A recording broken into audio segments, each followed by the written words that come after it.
आया तो चलो एक बार रिवाइज करते हैं, ठीक है। क्या क्या देखे थे पहले? बार्टर सिस्टम देखे थे, है ना। उसके बाद हम्म, कमोडिटी, उसके बाद मेटालिक करेंसी, फिएट, फिर क्रेडिट मनी, फिर लीगल टेंडर, है ना। फिर क्वाइनेज एक्ट देखते हैं 1906, 2011, 1906, ठीक है। फिर मिंटिंग ऑफ कॉइन्स। चार जगह देखे थे ना, ऊपर में नोएडा, नीचे हैदराबाद, इधर बंगाल और इधर बॉम्बे, है ना।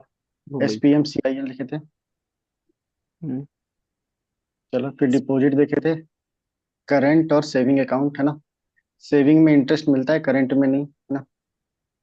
टाइम डिपॉजिट, फिर डिमांड एंड टाइम लायबिलिटी देखे थे। इसमें इंटर बैंक लायबिलिटी माइनस करना था तो नेट आ जाएगा, है ना। हम्म, ये स्टैंडर्ड और एनपीएस सेट देखे थे। स्टैंडर्ड मतलब रेगुलर ईएमआई आ रहा है, यहाँ पे नहीं आ रहा है ना, 90 डे से ज्यादा हो गया है। प्रोविजनिंग हम्म, मतलब प्रॉफिट कुछ रखना पड़ता है ना। Against NPA. एक- हाँ, ठीक है। टाइप ऑफ लोन तो था प्राइम लोन, रेगुलर आ रहा है। ये क्या कहते हैं, कम चांस है डिफॉल्ट होने का, इसमें हायर चांस है। टीजर लोन मतलब शुरुआत में कम आई, बाद में बढ़ता जाएगा। ओवर लिवरेज मतलब कि जितना कैपेसिटी है उससे ज्यादा लोन दे दिया, है ना। Hmm, more than paying capacity. Zombie loan मतलब कि विलिंगनेस नहीं है पैसा देने का, है ना। हम्म, सिंकिंग फंड क्या था कि एक फंड पे पैसे जमा करो और यहाँ से रेगुलर ईएमआई जाते जाएगा, है ना। हम्म, कंसोलिडेटेड सिंकिंग फंड क्या था, ये स्टेट के लिए था, है ना, कि आरबीआई के पास पैसा जमा करेगा ये, ठीक है। नो फ्री अकाउंट मतलब minimum balance, zero minimum balance, है ना। हम्म, बिल ऑफ एक्सचेंज क्या था, तीन था ना। हाँ। तो यहाँ बैंक ए बी, है ना। नेगोशिएबल इंस्ट्रूमेंट एक्ट याद आ रहा है। फिर यस प्रोमिसरी सर। नोट, तो जो पैसा ले रहा है वो उसके बदले में वो प्रोमिसरी नोट देगा, है ना। ई नोट नहीं, हम्म, प्रोमिस, ठीक है। बॉन्ड्स देखे थे, दो तरह का, जंक गिल्ट बॉन्ड, है ना, ये डेब्ट इंस्ट्रूमेंट है, ठीक है। क्रेडिट रेटिंग, तो ये हम लोग देखे थे कौन करता है, फिच वगैरह, है ना। आगे मूडी। इसका डिटेल बाद में। फिर मार्केट तो एक साल से ज्यादा है, कम कम, है ना। हम्म, मनी एक मार्केट साल कम। से कम, ठीक है। सॉरी, हाँ, ये दोनों क्या, मनी मार्केट में से एक साल से कम, यहाँ कैपिटल में एक साल से ज्यादा, है ना। यहाँ दो हुआ, गवर्नमेंट में treasury bill, zero coupon, no interest only, central government, है ना। ठीक है। हम्म, कैश मैनेजमेंट में लेस देन 90, यहाँ पे 91, 182 और 364 डेज, है ना। हम्म, अच्छा अच्छा, ट्रेजरी बिल 14 डेज के लिए भी इशू किया जा सकता था ना। हम्म, चलो यस सर। फिर आता है कमर, तो कंपनी में दो देखे थे, commercial paper, certificate of deposit, ये कौन करता है, कंपनी, ये करता है बैंक, है ना। हम्म, कंपनी जब करती है तो ट्रिपल ए कर सकती है, ट्रिपल ए रेटिंग वाली कंपनी, है ना, और यहाँ पे कोई सिक्योरिटी नहीं होता है। हम्म, यहाँ नाबार्ड वगैरह देखे थे कि एक साल से 3 साल बाद कर सकता है। फिर कैपिटल मार्केट देखे थे, इसमें गवर्नमेंट जो दो था, G-sec state development loan, G-sec में क्या था, गवर्नमेंट जो दे रही है, सेंट्रल गवर्नमेंट वाला या स्टेट, ठीक है। कैपिटल मार्केट मतलब जनरली मोर देन 10 ईयर्स मान लो, ठीक है, ज्यादा भी हो सकता है। अब बताए कंपनीज, दो तरह हुआ, कॉर्पोरेट और डिवेंचर। ये तो सिक्योर्ड होता है, ये डिप सिक्योर और अनसिक्योर्ड दोनों हो सकता है ना। Fixed coupon means fixed interest rate, यहाँ पे इंटरेस्ट रेट कुछ आफ्टर इंटरवल रिवाइज होगा, ये तो इन्फ्लेशन से इंडेक्स्ड है ना। हम्म, स्पेशल कैटेगरी बॉन्ड, जैसे कि ऑयल कंपनीज को लेकर के बॉन्ड, ये बॉन्ड जारी किया गया, वो था सॉवरेन गोल्ड बॉन्ड, तो याद ही होगा, है ना। आरबीआई इशू करता on behalf of government of India, ठीक है। और क्या था, एक तो आरबीआई इशू करता है, दूसरा 8 साल का मैच्योरिटी पीरियड, 5 साल में इसको ब्रेक कर सकते हो, फाइल में डाल सकते हैं। ठीक है। कैपिटल एक्सचेंज से एक्सपेक्टेड था, कैपिटल गेन टैक्स से एग्जेम्प्टेड था ये, है ना। मिनिमम मिनिमम था मैक्सिमम। 1 ग्राम, 1 ग्राम। और एक मैक्सिमम क्या ग्राम था, है। हाँ, एक फोर बार एंड बोलो 4 ml। नहीं, ट्वेंटी। एक बार बोलो नहीं, फोर। मैं जानबूझ के किसी को पूछ नहीं रहा हूँ, ठीक है। मैं जानबूझ के पूछ नहीं रहा हूँ, बोलो नहीं, मैं थोड़ा रिपीट कर दे रहा हूँ, है ना। इंडिविजुअल हाउस होल्ड, और क्या कहते हैं, और हिंदू अनडिवाइडेड फैमिली, इसके लिए था मैक्सिमम कितना था, 4 केजी। और चैरिटेबल के लिए 20 केजी था, है ना। और कुछ छूट तो नहीं गया, एटीएफ, कैपिटल गेन टैक्स, अच्छा, यहाँ 2.5% इंटरेस्ट रेट भी मिलता था, है ना। ये ट्रेडेबल भी था, ठीक है। आता है कंसोल बॉन्ड, कंसोल बॉन्ड क्या था, वार टाइम में इशू करते थे, कोई मैच्योरिटी डेट नहीं होता है ना, इंटरेस्ट रेट लेकिन मिलता रहेगा। सोशल इम्पैक्ट बॉन्ड, ये तो सोसाइटी के लिए था, ठीक है, कोई प्रॉफिट नहीं, यहाँ जरूरी नहीं है प्रॉफिट मिले, ठीक है, तो प्रॉफिट वेरी कर सकता था। फिक्स टाइम पीरियड के लिए था, क्राइटेरिया तीन था, इन्वायरमेंट, सोशल और गवर्नेंस। आते हैं सेलिंग ऑफ बॉन्ड, तो प्राइमरी मार्केट में था, ये कंपटीशन क्लियरेशन ऑफ इंडिया, ठीक है, ये था। और ये प्लेटफॉर्म यहाँ पे था क्या, यहाँ पे कुछ मैं छूट रहा हूँ, कोई बता सकता है क्या क्या छूट रहा है ये? अच्छा हाँ, प्लेटफॉर्म था negotiated dealing system order matching platform, शायद इसी पे था ना। Yes sir. Yes sir. हाँ, इसी पे था, ठीक है। ये तो गया। और सेकेंडरी मार्केट छोड़ दो, डिटेल डायरेक्ट गिल्ट स्कीम, तो ये आरबीआई इशू करता था। आरबीआई में डीमैट अकाउंट खुलवा लो, 10,000 रुपये मिनिमम होना चाहिए, ठीक है। डायरेक्ट गवर्नमेंट सेक्टर हम लोग भी खरीद सकते हैं। यहाँ मैं बताया नहीं था, बॉन्ड प्राइस बॉन्ड यील्ड का रिलेशन बताया था, इन्वर्सल होता है। बाकी मैं क्वेश्चन के थ्रू ले आऊंगा बाय बॉन्ड प्राइस, है ना। चलो, मनी डिमांड तो क्वांटिटेटिव थ्योरी ऑफ मनी कि पैसा डबल तो इन्फ्लेशन डबल, है ना। प्रोपोर्शन मतलब कि कुछ प्रोपोर्शन हमेशा रहेगा रिजर्व, जैसे कि 20% है तो 20% हमेशा रिजर्व रखना है। बाकी बढ़ाते जाओ तो 20% रिजर्व बढ़ता जाएगा, ठीक है। मिनिमम रिजर्व सिस्टम था कि मिनिमम रिजर्व होना चाहिए, 200 बिलियन डॉलर, ऐसे कुछ रखना पड़ सकता है ना। बाकी जितना चाहो उतना प्रिंट कर सकते हो। कहते हैं एम वन क्या था कि cash with the public plus demand deposit of the bank और अदर डिपॉजिट ऑफ आरबीआई, ठीक है। अदर डिपॉजिट में हम लोग बात किए थे कि इसके बाद देखते हैं M1 के बाद M3 में M1 plus time deposit of the bank, है ना। और M2 में क्या था, M1 plus demand deposit of post office, है ना। हम्म, और M4 में क्या था कि M3, पूरा M3 मतलब सब जुड़ गया ना, hmm, plus demand deposit primary of demand. Post office और time deposit of post, hmm, ठीक है। इसमें नेशनल सेविंग सर्टिफिकेट इंक्लूडेड नहीं होता है ना। फिर M0 जिसको high powered money, reserve money, base money बोलते हैं, ठीक है। Currency in circulation. तो ये था। हाँ ठीक है, अभी बोलना नहीं है, ठीक कोई बोलो नहीं, मैं रिपीट कर रहा हूँ थोड़ा सा, ठीक। हाँ ठीक है, तो क्या होता है, currency in circulation plus demand depot, ये बैंक का डिपॉजिट विथ आरबीआई, है ना। हम्म, और उसके बाद फिर क्या कहते हैं, अदर डिपॉजिट ऑफ आरबीआई, यही था। करेंसी इन सर्कुलेशन को दो भाग में बांटे थे हम लोग, ठीक है। एक तो कि पब्लिक के पास जो कैश है, और जो कैश जो कि बैंक के पास है ना। चलो फिर आते हैं नैरो मनी। तो M1 M2 था नैरो मनी, और M3 M4 हो गया ब्रॉड मनी, है ना। चलो, कॉल मनी मीन्स एक दिन के लिए जो मनी बोरो किया गया है। नोटिस मीन्स 14 डेज के लिए। कोलेट्रल में तो कोलेट्रल इंटरेस्ट कवरेज रेशियो क्या था, ये बिटा सॉरी अर्निंग कर दे यहाँ पे, अर्निंग बाय इंटरेस्ट, ठीक है। Bank of Hindustan 1770, presidency bank तीन था अर्ली 18th सेंचुरी में, ठीक है। फर्स्ट इंडियन बैंक क्या था, पीएनबी हम लोग लिखे थे। हिल्टन यंग कमीशन गवर्नमेंट से आरबीआई एक्ट आया था, ठीक है। फिर फर्स्ट गवर्नर कौन था, ऑसबॉर्न स्मिथ। इंडियन गवर्नर कौन था, सीटी देशमुख, है ना। इंडिया और जो सो आरबीआई दोनों को सब किया, बर्मा को भी पाक फोड़े। हम लोग फंक्शन देखे थे, एक तो मॉनेटरी वाला, ठीक है, फॉरेन एक्सचेंज, ठीक है, डेवलपमेंट को प्रमोट करता है, ठीक है, banker of the bankers to the bank, lender of the last resort, ये सारा कुछ। आरबीआई का फिस्कल ईयर वही अब मैच कर दिया गया ना, तो अप्रैल से मार्च, ठीक है। मॉनेटरी पॉलिसी दो था, दो टाइप से, एक तो ओरिएंटेशन बेस पे, export oriented, development oriented, inflation oriented. और ये पूरा इंक्रीजिंग डिक्रीजिंग जो होता है, इन्फ्लेशन को ही दो भाग में बांट दिया ना, एक तो डोविस या एक्सपेंशनरी या चीप मॉनेटरी पॉलिसी, इसमें इंटरेस्ट रेट कम करते हैं ताकि मोर मनी जाए मार्केट में। हॉकिस रिडक्शनरी, इसमें क्या होता है कि इसको डियर मनी भी बोलते हैं, ठीक है। डियर मॉनेटरी पॉलिसी, इसमें क्या होता है कि इंटरेस्ट रेट बढ़ा देते हैं, ठीक है, ताकि कम पैसा जाए मार्केट में। फिर आता है मॉनेटरी पॉलिसी, तो section 45 ZB of RBI act, है ना। तो क्या था, उर्जित पटेल कमेटी के रिकमेंडेशन पे आया था। गवर्नमेंट ऑफ इंडिया और आरबीआई मिलकर ये डिसाइड करेगा इन्फ्लेशन टारगेट कितना होना चाहिए, 4% ±2%, ठीक है। 6 मेंबर, 6 में से 3 आरबीआई से, मतलब हाँ आरबीआई से 3, और 3 हो गया गवर्नमेंट से। यहाँ पे कैबिनेट सेक्रेटरी हेड करेगा सिलेक्शन कमेटी को। पूरी उसके लिए। सबको आवाज आ रही है ना मेरी। हाँ यस हाँ यस सर। आ रही है। एक बार वैशाली चेक करो तुम खुद के अपने साइड से, है ना, ठीक है। तो वो थे 3 मेंबर, यहाँ पे गवर्नमेंट के साइड से कैबिनेट सेक्रेटरी हेड करेगा, वो सेलेक्ट करेगा, 4 साल का टेन्योर होता है, ठीक है। इसके बाद यहाँ पे 3 मेंबर है, तो एक तो आरबीआई गवर्नर खुद, एक डेप्यूटी गवर्नर, और एक तो जो आरबीआई बोर्ड नॉमिनेट करता है, एक तो वो तीसरा मेंबर हो गया, है ना, ठीक है। उसके बाद क्या था कि कंसिस्टेंटली ये कोरम 4 था, और कितनी बार मिलता है, 2 बार रिपोर्ट इसको निकालना है, ठीक है। और 3 बार यदि कंसिस्टेंटली टारगेट मीट नहीं हुआ तो इसको बताना पड़ेगा क्यों टारगेट मीट नहीं हुआ, और मेजर्स क्या लेने चाहिए। फिर आते हैं इंस्ट्रूमेंट ऑफ मॉनेटरी पॉलिसी। तो बैंक रेट, ये तो लॉन्ग टर्म के लिए था, नो कोलेट्रल, ठीक है। सीआरआर, जो कि कैश के रूप में रखना है आरबीआई के पास, आरबीआई एक्ट में। एसएलआर मतलब खुद के पास पास रखना है बैंकिंग रेगुलेशन एक्ट में, है ना। लिक्विड एडजस्टमेंट फैसिलिटी जो भी था ये नहीं आता। फिर रेपो रेट तो पता है सबको, शॉर्ट टर्म लोन पे यहाँ पे गवर्नमेंट सिक्योरिटीज को रखना होता है, ठीक है। ये हो गया। और कौन लेगा? बैंक लेगा आरबीआई से पैसा, है ना।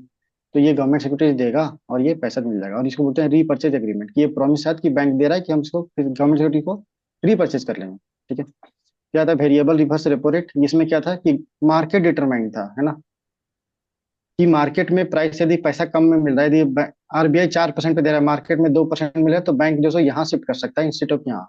तो ये मार्केट डिटरमाइंड है, मतलब 4% से कम होगा तो reverse repo, sorry variable repo जो है इससे कम हो सकता है 4% से, है ना, मार्केट डिटरमाइंड है। ये शॉर्ट टर्म के लिए हुआ। फिर रिवर्स रेपो क्या होता है कि बैंक को पैसा देना, है ना, बैंक से आरबीआई पैसा लेगा, है ना, और हम्म आरबीआई यहाँ पे गवर्नमेंट सिक्योरिटीज दे रहा है, ठीक है। ये हो गया। स्टैंडिंग डिपॉजिट फैसिलिटी सेम है, लेकिन यहाँ पे कोई कोलेट्रल नहीं होता। और एचडीएफ रिप्लेस कर दिया है रिवर्स रेपो को as a floor rate policy, है ना। फिर मार्जिनल स्टैंडिंग फैसिलिटी क्या है कि यहाँ पे हम एसएलआर को ये प्लेज कर सकते हैं, ना, ठीक है। हम्म ये क्या हो सकता है? गोल्ड हो सकता है, वगैरह वगैरह, है ना। फिर आते हैं पॉलिसी कॉरिडोर। तो हम लोग बात किए थे पॉलिसी कॉरिडोर में क्या। सबसे कम स्टैंडिंग डिपॉजिट फैसिलिटी रहता है, इससे ज्यादा रिवर्स रहता है। हम्म, ये क्या था पहले? रेपो। रेपो से ज्यादा एमएसएफ, है ना। हमेशा। इसके बाद रिवर्स रेपो, ना इसके बाद फिर स्टैंडिंग डिपॉजिट फैसिलिटी। एक्चुअल में एसडीएफ अभी बहुत ज्यादा है, मैं दिखाऊंगा अभी, ठीक है, पॉलिसी वाला। यहाँ पे एक पेज होगा तो, नहीं तो मैं आरबीआई का साइट खोल के दिखाऊंगा, ठीक है। चलो, वो एमओ क्या था कि गवर्नमेंट सिक्योरिटीज को सेल और परचेज करना, ठीक है। जी सब क्या हम्म था कि फिक्स्ड अमाउंट पहले बता दिया कितना अमाउंट हम करेंगे सेल, है ना। फिर था क्वालिटेटिव टू, उसमें पीएसएल, प्रायोरिटी सेक्टर लैंडिंग, है ना।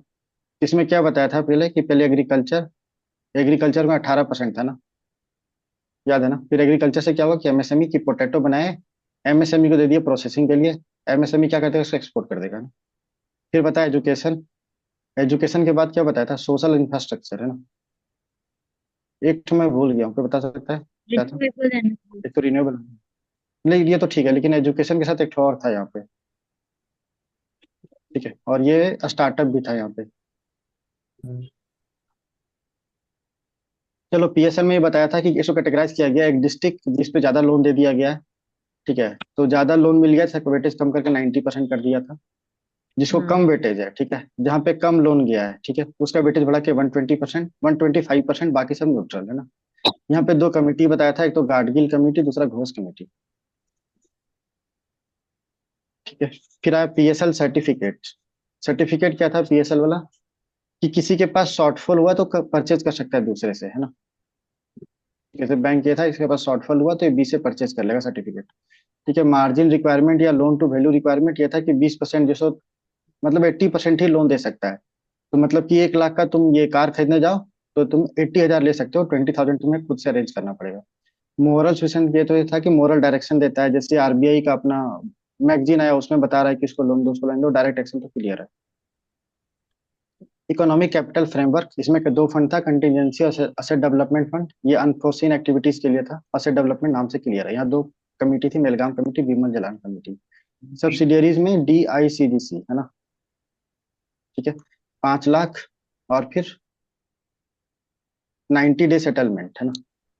हम्म और 5 लाख और 12 पैसा था, ठीक है, चलो कोई बात नहीं, 12 पैसा था 100 रुपीज में, ये भी दिया, ठीक है। चलो, फिर आते हैं आरबीआई का अर्निंग। अर्निंग कहाँ कहाँ से हो सकता है? तो गवर्नमेंट सिक्योरिटीज से, ओएमओ ऑपरेशन से वो कर सकता है, ठीक है। और भी फॉरेक्स रिजर्व भी, उसका दाम घटा बढ़ा तो ये सब भी, ठीक है। आते क्रेडिट डिपॉजिट रेशियो, की क्रेडिट कितना हम दिए हैं आउट ऑफ डिपॉजिट, ठीक है। मतलब हुआ कि यदि मान लो कि 100 रुपया डिपॉजिट हुआ तो 30 रुपया हम क्रेडिट दिए तो अच्छा है, लेकिन यदि मान लो 80 रुपया हम क्रेडिट दे दिए, 100 रुपया हुआ तो कुछ ऐसा सिचुएशन आ गया, अनफेवरेबल सिचुएशन, तो बैंक रन हो सकता है ना, फिर लोगों का विश्वास कम हो जाएगा। इसीलिए ज्यादा होना सही नहीं है, ठीक है, क्रेडिट डिपॉजिट रेशियो। अब बताए फाइनेंशियल इंक्लूजन। तो ये क्या था? एनुअल था, ठीक है। तीन था, एक्सेस, यूसेज और क्वालिटी, है ना। यूसेज में 45, एक्सेस में 35 और क्वालिटी 10। कितना बच गया? 45, 30, कितना? 53, 80, 20, ठीक है। कोई बेस ईयर नहीं था, है ना। फिर आता है इंटीग्रेटेड ओम्बड्समैन स्कीम, तो कॉस्ट फ्री रिड्रेसल था, अल्टरनेट गिवन का पार्ट है। तीनों एक्ट है, banking regulation act, RBI act, payment and settlement system act. Coverage क्या है? कमर्शियल बैंक डिपॉजिट 50 करोड़ से ज्यादा, एनबीएफसी, लेकिन हाउसिंग फाइनेंस नहीं होना चाहिए यहाँ पे ना, असेट 100 करोड़ से ज्यादा। Payment system credit info companies है ना, appointed by RBI 3 year. Omnibus framework किसके लिए था? सेल्फ रेगुलेटरी ऑर्गेनाइजेशन के लिए आरबीआई लेके आया है, रेगुलेटरी कंपनीज के लिए, एंटिटीज के लिए। वेज मीन्स एडवांसेस, ये क्या था? शॉर्ट टर्म शॉर्टफॉल को मीट करने के लिए, कैश फ्लो को, है ना। अच्छा, जो रेट दिया था वो रेपो रेट पे होता है, ठीक है। ये दो था, नॉर्मल हो सकता है, स्पेशल हो सकता है। अच्छा, ये भी बोला था बैलेंस शीट पे डिसाइड होता है ये, ठीक है। स्पेशल में सिक्योर्ड होता है, ये कोलेटरल होता है, यहाँ कोई कोलेटर नहीं होता। इसका फर्स्ट यूज करता है सेकंड, ये इन दोनों को मिला के स्पेशल ड्राइंग फैसिलिटी बोला था ना। स्पेशल ड्राइंग फैसिलिटी इसका जब बताया था, ओवरड्राफ्ट याद है तुम लोग को? सारे ऑप्शन एग्जॉस्ट हो गया तो ओवरड्राफ्ट। फाइनेंशियल में बैंक हुआ, एनबीएफसी हुआ, इसका डिफरेंस आज देखिए, तुम छोड़ रहे हो इसे। शेड्यूल में second schedule, public sector bank उतना इंपॉर्टेंट मुझे याद नहीं है, जो कुछ बताया था नरसिम्हन 1 2, है ना। प्राइवेट सेक्टर बैंक तो मैं क्या क्या बोलूँ, लिख लो, 1000 करोड़। Indian resident 10 years. और क्या इंपॉर्टेंट बच गया इसमें? अच्छा, 26% कर देना है 3 ईयर्स में, ठीक है। फॉरेन बैंक में क्या था? तीन आ सकता है, एक तो खुद का ओन, एक पब्लिक के साथ मिलके 20%, और प्राइवेट के साथ मिलके तो 49%। आरआरबी में क्या था? ये नरसिम्हन कमेटी था यहाँ पे भी। 50% सेंट्रल गवर्नमेंट, 35% स्पॉन्सर्ड बैंक, और 15% स्टेट गवर्नमेंट, है ना। बाकी पीएसएल किस पे अप्लीकेबल है वो तुम छोड़ा हूँ अभी, ठीक है। स्मॉल फाइनेंस बैंक में क्या था? 300 करोड़। इंडियन रेसिडेंट यहाँ भी, 10 ईयर्स का एक्सपीरियंस यहाँ भी। शायद मैंने वहां पे नहीं बोला था, मुझे याद नहीं आ रहा है, कि 25% ब्रांच जो इसका ना अनबैंक एरिया में होना चाहिए। हम्म और इसका जो लोन जो दे सकता है ना, ये up to 25 lakh, sorry up to 10 lakh, एक बार चेक करना पड़ेगा, मुझे खुद ही याद नहीं आ रहा। अप टू 10 लाख जो भी है, ये 50% ऑफ इसका लोन अमाउंट होना चाहिए, ठीक है। एक बार ये, तो मुझे डाटा याद नहीं है, एक बार देख लेना, ठीक है। वैसे जो अब मैं तुम लोग को सीट दूंगा उसमें ये लिखा हुआ है। क्या था? यूनिवर्सल बैंक, तो ये ट्रांजिशन के लिए था। 1000 करोड़। ग्रॉस एनपीए 3% से कम होना चाहिए, है ना। बाकी और क्या याद था, किसी को याद आ रहा है क्या? 5 साल अच्छा ट्रैक रिकॉर्ड होना चाहिए, ठीक है। हम्म प्रॉफिट होना चाहिए इसको। ये दो टू फाइनेंशियल ईयर में था ना, प्रॉफिट भी टू फाइनेंशियल ईयर में, हम्म लास्ट टू, है ना। फिर आप पेमेंट बैंक, हाँ। अच्छा ये दोनों के लिए नचिकेत मोर कमेटी था, है ना। पेमेंट बैंक के लिए कितना था? 100 करोड़। कोई एक्सपीरियंस का जरूरत नहीं है ना, हम्म ठीक है। बाकी क्रेडिट लेंडिंग वगैरह कुछ नहीं कर सकता ये। अतः कोऑपरेटिव्स इसमें तीन था, small, sorry state, district central, और प्राइमरी क्रेडिट सोसाइटीज, है ना। बाकी तो बात हो गया था, मैं छोड़ रहा हूँ, इसे आरबीआई के अंदर ये नहीं आता। Single monthly dividend equalisation fund याद है, ठीक है, डिविडेंड इक्विटी के लिए। अब ये इसको डिसकंटिन्यू कर दिया गया, ठीक है, इसलिए न्यूज में। ड्युअलिटी ऑफ कंट्रोल मतलब state government, registrar, RBI. Categorization मतलब up to 100 crore, up to 1000 crore, up to 10,000 crore, more than 10,000 crore, है ना। अब इस पे पीसीए फ्रेमवर्क लगने लग गया है, ठीक है। पहले सप्लीमेंट सुपरवाइजरी एक्शन फ्रेमवर्क था। अब देखे थे नेशनल अर्बन कॉर्पोरेशन, और national urban cooperative finance and development corporation limited, तो टाइप 2 एनबीएफसी है।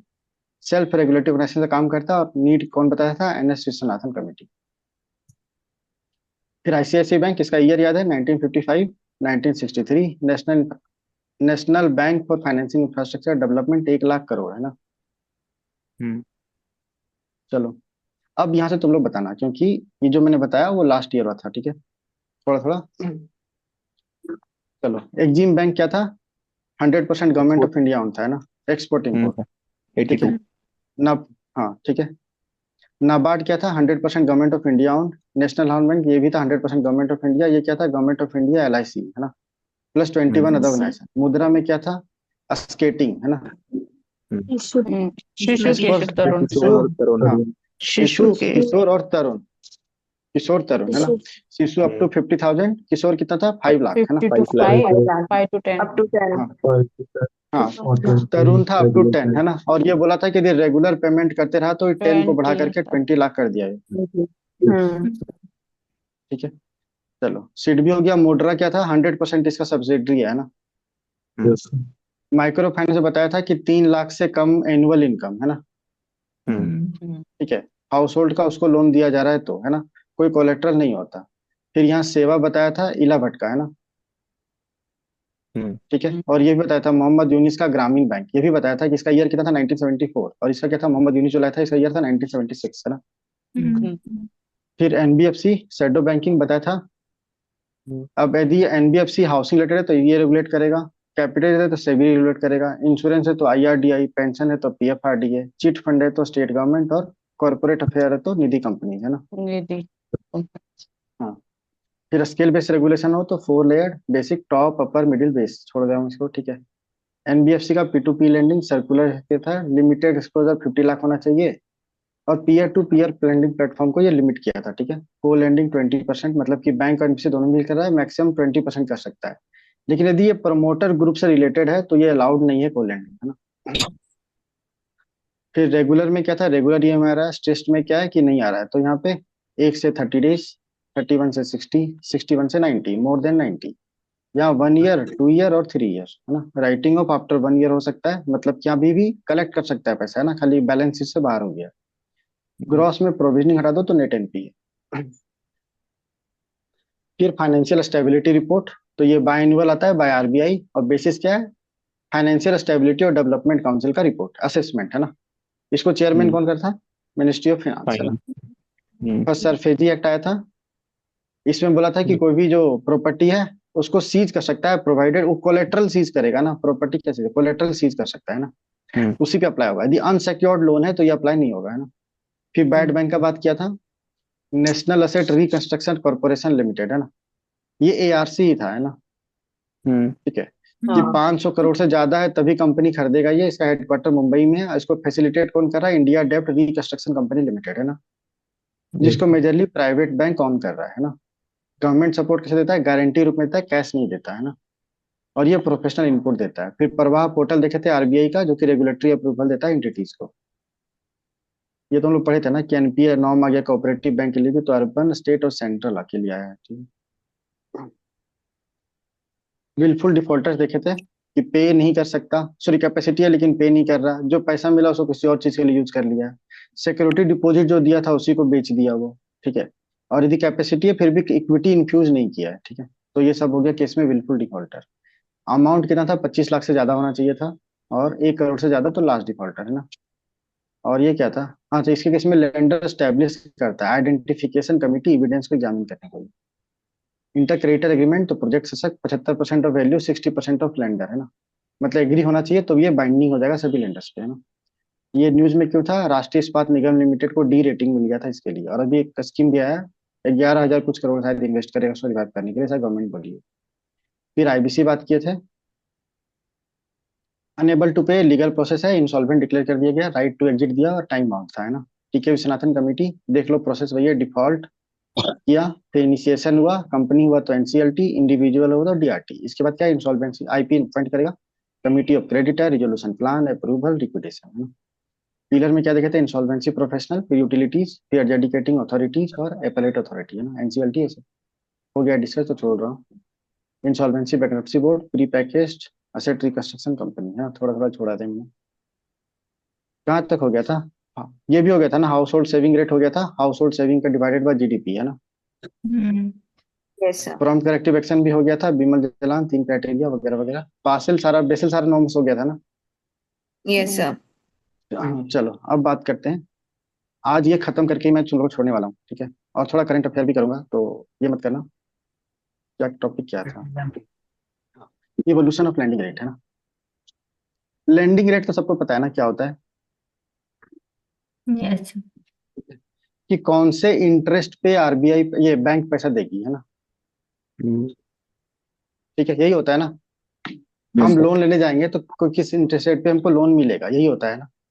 तो सबसे पहले क्या था कि आरबीआई खुद डिसाइड करता था, ठीक है। इसके बाद बोला कि ठीक है चलो मैं नहीं तुम डिसाइड करो, लेकिन ये बोला प्राइम लैंडिंग रेट, मतलब क्या हुआ, बैंक डिसाइड करेगी लेकिन सबके लिए नहीं, सिर्फ ब्लू चिप कंपनी के लिए। ब्लू चिप कंपनी क्या होती है, बड़ी कंपनी जिनका ट्रैक रिकॉर्ड अच्छा है कई सालों से। हाँ, जिसको प्रॉफिट रेगुलर आ रहा है ना, हम्म। जिसको रेगुलर प्रॉफिट आ रहा है वो हो गया ब्लू चिप कंपनी, ठीक है। चलो इसके बाद आया कि चलो ठीक है, तो ये यहाँ भी सही ट्रांसमिशन नहीं हो रहा था लैंडिंग रेट का ना। अच्छा, लैंडिंग रेट को ट्रांसमिशन का जरूरत क्या है, ये रिफॉर्म क्यों आ रहा है।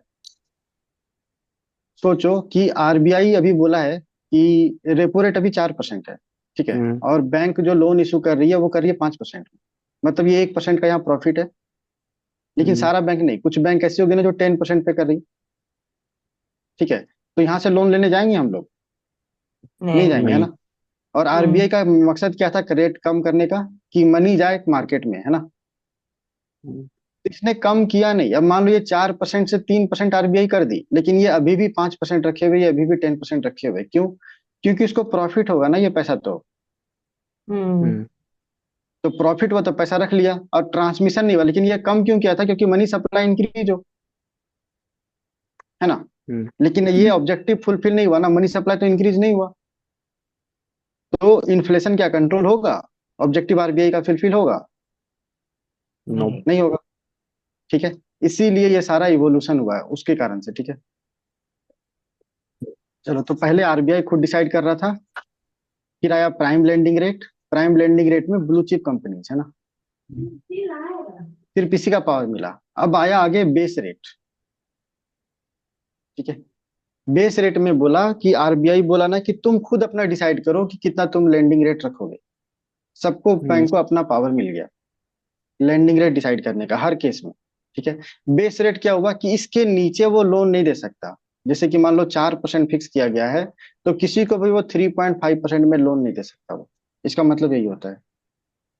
ठीक है, अब बेस रेट के बाद क्या आया? MCLR, marginal cost of lending rate, है ना। हम्म, मार्जिनल कॉस्ट ऑफ लेंडिंग, इसमें क्या बोला ना कि बेस रेट ठीक है तुम डिसाइड कर रहे हो, लेकिन फॉर्मूला हम देंगे। आरबीआई हम्म। फॉर्मूला दिया यहाँ पे। ठीक है, और इसके बाद आ गया flexible interest rate. Flexible interest rate क्या होता है कि इसको तुम लिंक कर दो, रेपो रेट से लिंक कर सकते हो। ठीक है, या फिर फाइनेंशियल बेंचमार्क इंडेक्स कुछ ऐसा होता है, ठीक है, उससे लिंक कर सकते हैं। ठीक है, तो ये सब जो है उससे लिंक कर सकते हैं। ये हो गया फ्लेक्सिबल बेंडिंग रेट। अब क्या हुआ सोचो कि ये रेपो रेट से लिंक किए, तो ये चेंज हुआ तो ये अपने आप चेंज हो जाएगा ना। ये राइट। बढ़ा घटेगा तो ये भी डिक्रीज होगा, ये इंक्रीज होगा तो ये भी इंक्रीज होगा।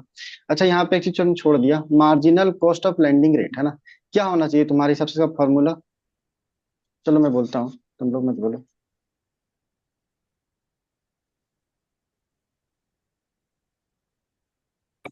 इतना काफी है। तो आर बैंक को प्रॉफिट होना चाहिए। ऑब्जेक्टिव क्या है बैंक का? कि हमको प्रॉफिट हो, उसके बेसिस पे तो इंटरेस्ट रेट डिसाइड होगा ना ये तो, हम्म, है ना। तो बैंक को लॉस कहाँ हो रहा है? एक तो सीआरआर में लॉस हो रहा है क्या? हाँ। हम्म, सीआरओ में क्योंकि वो लॉस। तो कैश डिपॉजिट कर रहा है ना। यस। तो इसमें से कोई इंटरेस्ट तो मिल नहीं रहा, रुपी घटा तो ये घटेगा, तो सीआरआर एक खुद आ जाएगा। हम्म। दूसरा क्या हो सकता है, उसको ऑपरेट करने का भी तो कुछ पैसा लग रहा होगा ना। Operating cost. यस। हाँ, तो ऑपरेटिंग एक्सपेंसेस, है ना। अब क्या है कि वो किसी को तो लोन दिया होगा, ठीक है, या किसी से लोन लिया होगा, तो उसका भी प्रीमियम भरता होगा ना ये तो बैंक भी। तो इसको बोलते हैं हम्म, टेनर प्रीमियम। ठीक है, और कुछ एडिशनल वो जो बैंक रिलेटेड है, कुछ ऐसा कुछ हो सकता है। ठीक है, तो ये सबका समेशन होता है marginal cost of lending rate. ठीक है, समझ में आया? Yes sir. Yes sir. किसी को डाउट तो नहीं है? चलो, अब फिर से आते हैं ग्रॉस फिक्स्ड कैपिटल फॉर्मेशन। याद है सबको क्या था क्या नहीं? हम्म, इस पर थोड़ा डिटेल में बात करेंगे, है ना। याद नहीं है तो कोई बात नहीं, थोड़ा डिटेल में बात करेंगे उसको लेकर के।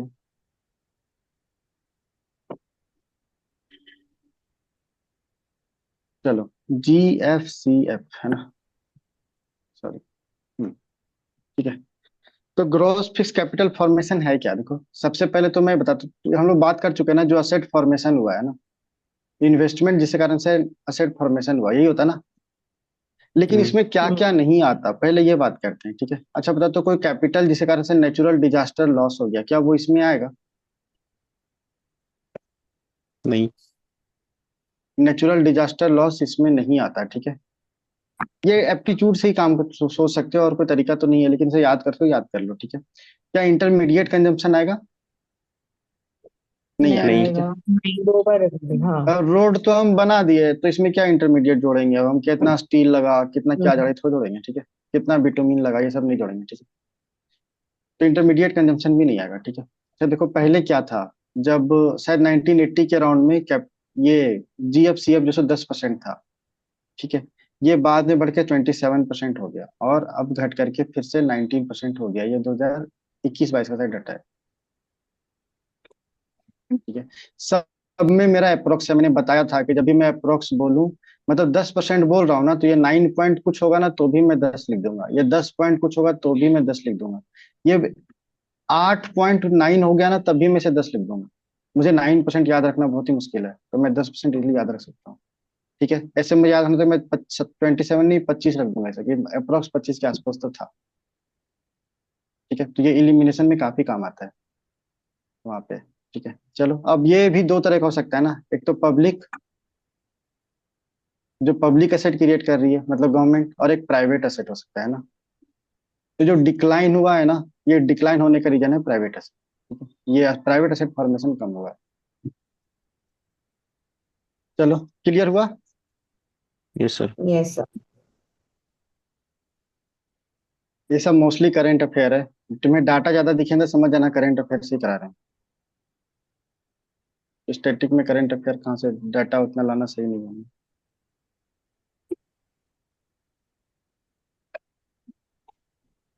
चलो अब अगला टॉपिक आते हैं। टॉपिक ही नहीं दिखा। हम्म वुमेन डेवलपमेंट रिपोर्ट है ना। नहीं, इसके पहले एक और है, poverty prosperity and planet report है ना। Report paving out of polycrisis. वैसे ये रिपोर्ट सब एक साथ भी कराऊंगा, अभी तो ऐसे देख लो, न्यूज में था उसमें है तो मैं कवर कर दे रहा हूँ। ठीक है, रिपोर्ट का नाम क्या है, poverty prosperity and planet report paving out of polycrisis. ठीक है, पेविंग नहीं, शायद पाथवे होना चाहिए, पता नहीं। पाथवे तुम लोग में सही लिखा हो, मुझे यहाँ से दिख नहीं रहा, खाली टॉपिक ही दिख रहा है। ठीक है, पता नहीं क्या लिखा हुआ है। चलो ठीक है, तो पोली क्राइसिस मतलब क्या होता है, तुमको नाम से Multiple. कुछ पता चल रहा है। कई कई हाँ, सारे। हाँ, अरे पोली मल्टीपल मतलब ही बहुत क्राइसिस। हाँ, हम्म. मतलब मल्टीपल क्राइसिस। ठीक है, तो क्या वो मतलब कि क्राइसिस क्या हो सकता है, स्लो इकोनॉमिक ग्रोथ। ठीक है, फिर क्लाइमेट कंडीशन हो सकता है, कुछ और भी अनसर्टेनिटी वगैरह हो सकता है। ठीक है, और प्रोस्पेरिटी गैप क्या होता है। ठीक है, मतलब क्या है, देखो तो आरबीआई वर्ल्ड बैंक के हिसाब से पॉवर्टी का डेफिनेशन क्या है, $25 से यदि किसी का इनकम कम है ना। ठीक है, तो इसको क्या बोलता है, पॉवर्टी। पहले $19 था, याद है किसी को क्या, वर्ल्ड बैंक का। अब बढ़ा दिया है $25, तो सबको इस लेवल तक पहुंचा देना, तभी आ जाएगा क्या, प्रोस्पेरिटी। क्योंकि तब क्या होगा, सब पॉवर्टी से बाहर आ जाएगा ना। ठीक है, यस सर। चलो क्या बातें हैं। नेशनल मल्टी डायमेंशनल पॉवर्टी, ये तो कराया था ना, नेशनल मल्टी डायमेंशनल पॉवर्टी शायद, नहीं मुझे हम्म। याद नहीं, हाँ Yes, कराया तो sir. था। ठीक है, ये कौन निकालता है national multi dimensional poverty index, NITI Aayog है ना। नीति आयोग. ठीक है, नीति आयोग निकालता है। और दूसरा क्या है, यहाँ पे 10 इंडिकेटर्स तो हम लोग पढ़ते हैं ना, दो जुड़ा था, क्या इसको याद है, एक तो बैंक अकाउंट और मैटरनल हेल्थ है ना। इसी को हम लोग एंटीनटल केयर भी देखे थे ना, एंटीनटल केयर यही होता है ना। चलो अब आते हैं आगे। मिडिल इनकम ट्रैप है ना। पहले तो इनकम डिफाइन करना पड़ेगा, मिडिल इनकम जानने से पहले।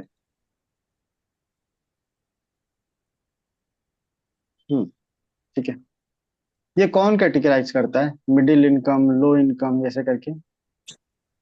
लो, लोअर मिडिल, ये होना चाहिए अपर मिडिल, और हाई इनकम। ठीक है, ये कौन कैटेगराइज करता है, वर्ल्ड बैंक। ठीक है, लो मतलब क्या, देखो मैं अप्रोक्स फिगर लिख रहा हूँ, एग्जैक्ट मत जाना। ठीक है, $1100। ठीक है, दूसरा कितना है, 11 × 44 तो 4500, $4500। ठीक है, और चार, यही 12 है ना, तो 12